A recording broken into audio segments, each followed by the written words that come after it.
दोस्तों नमस्कार, कैसे हैं आप लोग। मैं आशा करता हूं कि आप लोग अच्छे होंगे और आज हम लोग प्रश्नावली 6.1 को सॉल्व करेंगे। अगर आपको ये वीडियो अच्छा लगे तो एक लाइक कर दीजिएगा और चैनल पर नए हैं तो चैनल को सब्सक्राइब करके बेल आइकन को प्रेस कर लीजिएगा, जिससे हर आने वाली वीडियो का नोटिफिकेशन आपको समय समय पर मिलती रहेगी। तो आइए वीडियो शुरू करते हैं। प्रश्नावली 6.1 को शुरू करने से पहले आइए इसके कुछ बेसिक कॉन्सेप्ट को समझ लेते हैं। तो सबसे पहले हम लोग समझेंगे कि समरूप आकृति क्या होता है। तो वैसी आकृति को हम लोग समरूप आकृति कहते हैं जिसका आकार यानी कि शेप समान हो और माप यानी कि साइज समान होना आवश्यक न हो।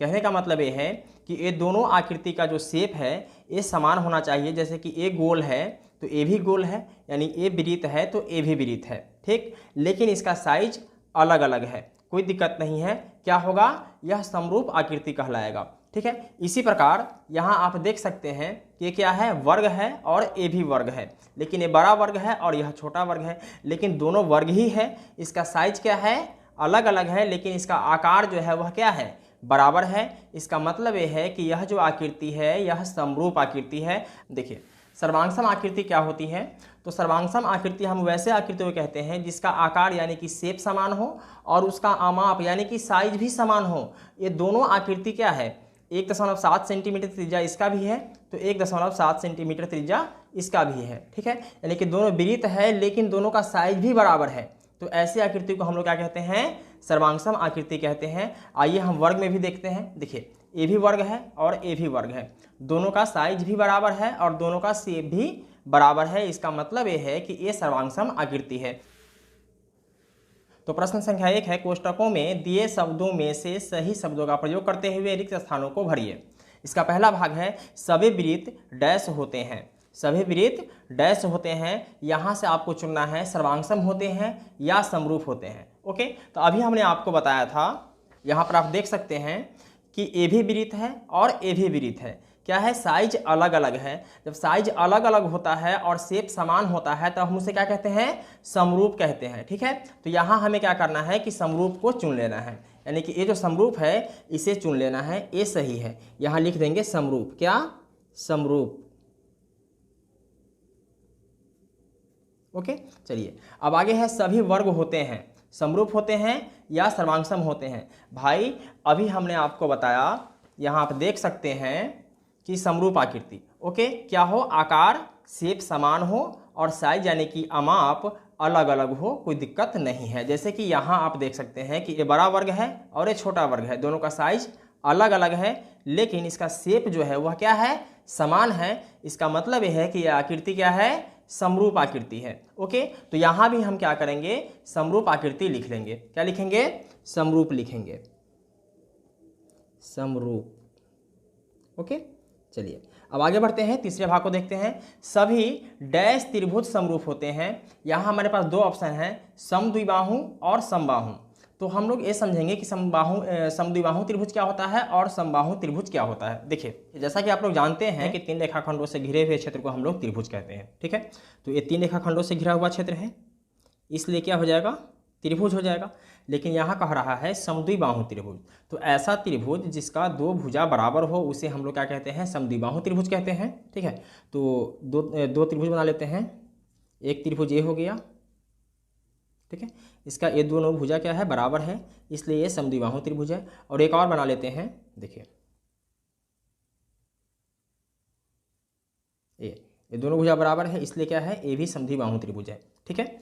लेकिन इसका शेप क्या हो गया, अलग अलग हो गया, इसलिए क्या होगा, समरूप नहीं होगा। साइज छोटा बड़ा हो उससे कोई मतलब नहीं है, शेप बराबर होना चाहिए, तभी जा करके क्या होता है, समरूप होता है, ठीक है। अब इसके बाद हम लोग समबाहु त्रिभुज बनाएंगे। तो देखिए एक त्रिभुज ये बना लेते हैं और एक बड़ा त्रिभुज बना लेते हैं। देखिए इसका ये तीनों भुजा क्या है, बराबर है, क्या है, बराबर है। इसका तीनों भुजा बराबर है और इसका तीनों भुजा बराबर है। लेकिन जब आप इसको देखेंगे तो आपको ऐसा लगेगा कि दोनों का शेप क्या है, बराबर है। इसका मतलब ये है कि ये दोनों त्रिभुज आपस में क्या है, समरूप है। ओके, कि सभी डैश त्रिभुज समरूप होते हैं, तो कौन सा त्रिभुज होगा, समबाहु त्रिभुज होगा। तो यहाँ हम लोग लिखेंगे समबाहु। क्या लिखेंगे, समबाहु, समबाहु त्रिभुज, ठीक है। चलिए चौथा भाग देखते हैं। भुजाओं की समान संख्या वाले दो बहुभुज समरूप होते हैं यदि उनके संगत कोण डैश हो तथा उनकी संगत भुजाएं डैश हो। यहाँ हमारे पास दो ऑप्शन है, बराबर और समानुपाती। ठीक है, तो बराबर को इसमें भरे या इसमें भरे, या समानुपाती को इसमें भरे या इसमें भरे, एक कन्फ्यूजन है। ठीक है, तो बहुभुज समरूप कब होता है इसको समझ लेते हैं। देखिए सबसे पहले दो बहुभुज बना लेते हैं।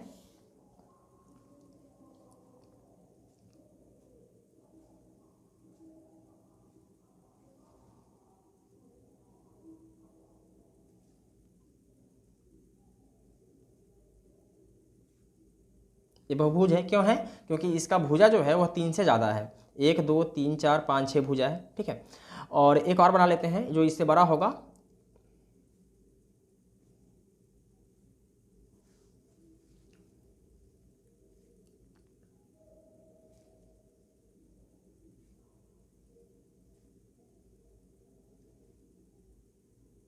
चलिए अब इसका भुजाओं का अनुपात बराबर कर देते हैं। जैसे देखिए ये 5 है तो यहाँ 10 लिखेंगे। ठीक है, यहाँ 5 है तो यहाँ 10 लिखेंगे। मान लीजिए कि सब 5 5 है। ओके, 5 5 5 और 5, इसको 10 10 कर देंगे। 10 10 10, तो इसका अनुपात क्या है? बराबर है, यानी कि समानुपाती है। जैसे कि 5/10 हो जाएगा। क्या हो जाएगा? 5/10। ये भी क्या हो जाएगा? 5/10। अगर काटे तो 1/2 हो जाएगा।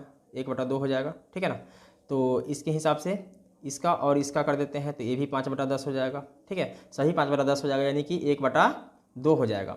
यानी कि क्या है? अनुपात जो है सबका वो क्या है? बराबर है। इसका मतलब यह है कि ये भुजाओं का जो अनुपात है वो क्या है? समानुपाती है। ठीक है, और इसका कोण भी बराबर होना चाहिए। जैसे कि मान लीजिए कि यहाँ अगर 60 डिग्री है तो ये भी 60 डिग्री होना चाहिए। ओके, अगर यहाँ 75 डिग्री है तो ये भी 75 डिग्री होना चाहिए। यानी कि कोण जो है वो क्या होना चाहिए? बराबर होना चाहिए। यदि उनके संगत कोण डैश हो, यानी कि बराबर हो। क्या हो? बराबर हो। ठीक है, तथा उनकी संगत भुजाएं डैश हों तो समानुपाती हो। क्या हो? समानुपाती हो। समानुपाती अनुपाती। ओके, चलिए अब आगे बढ़ते हैं और प्रश्न संख्या 2 को देखते हैं। प्रश्न संख्या 2 है,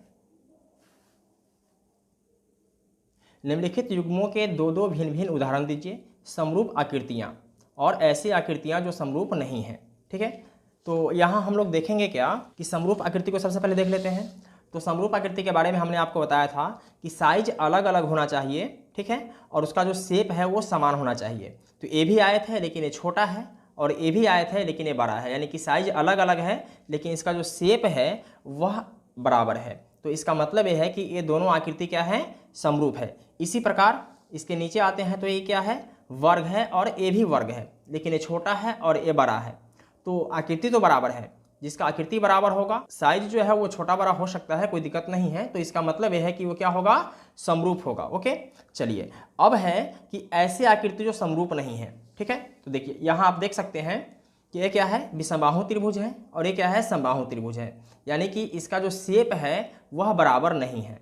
साइज की तो अलग बात है, पहले तो शेप ही बराबर नहीं है। जब शेप बराबर नहीं होगा इसका मतलब है कि ये आकृति समरूप नहीं है। ठीक है, अब आगे बढ़ते हैं और देखते हैं ये क्या है? समद्विबाहु त्रिभुज है, और ये है समकोण त्रिभुज।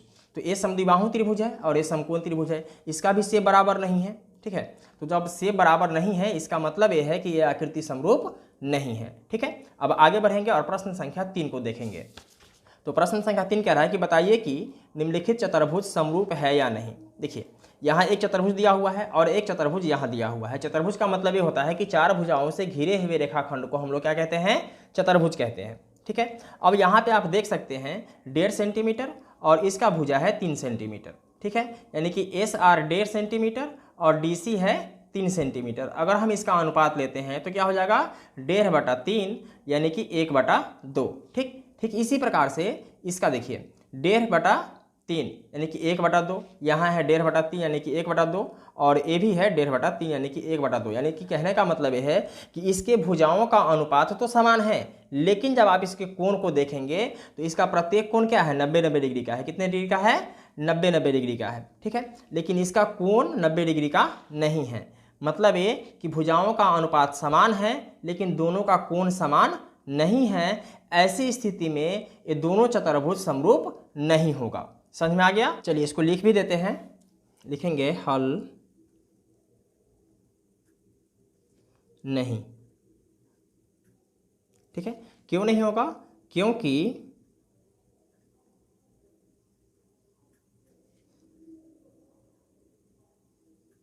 संगत भुजाएं क्या है? समानुपाती है।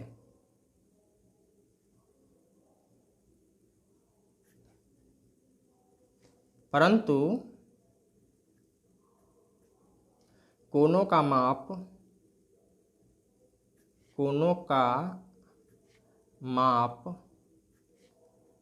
समान नहीं है।